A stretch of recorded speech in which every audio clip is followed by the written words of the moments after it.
Hello, everyone, and welcome to another episode of Scary Stories with Sam. I'm your host, Sam, and today I'm going to tell you a horrifying tale that will make you question your sanity. This story is based on the real-life case of the Amityville Horror, one of the most famous haunted house stories in American history.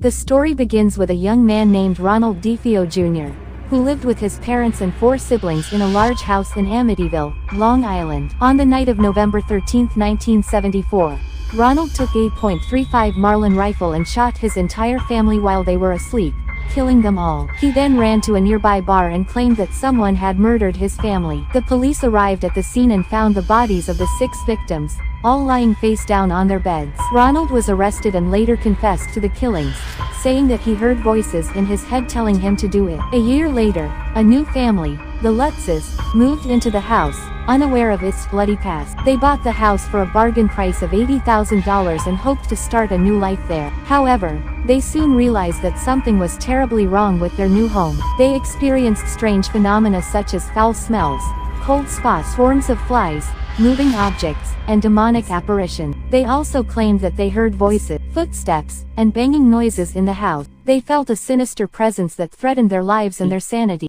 The Lutzes endured 28 days of terror before fleeing the house in fear. They left behind most of their belongings and never returned. They later contacted a famous paranormal investigator, Ed Warren, who confirmed that the house was infested by evil spirits. He said that the house was built on an ancient burial ground of a Native American tribe that practiced black magic and human sacrifice. He also said that Ronald DeFeo Jr. was possessed by a demonic force that drove him to murder his family. The Lutzes story became a sensation and inspired a best-selling book by Jay Anson called The Amityville Horror 1. The book was later adapted into a movie of the same name in 1992, which spawned several sequels and a remake in 2052.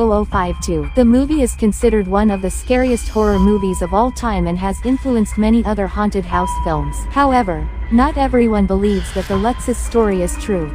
Many critics have accused them of fabricating the whole thing for money and fame. They pointed out that there are many inconsistencies and contradictions in their accounts and that there is no evidence to support their claims. They also argued that the house has had several owners since the Lutzes left and none of them reported any paranormal activity. So, what do you think? Is the Amityville Horror a real case of demonic possession or a clever hoax? Let me know your thoughts in the comments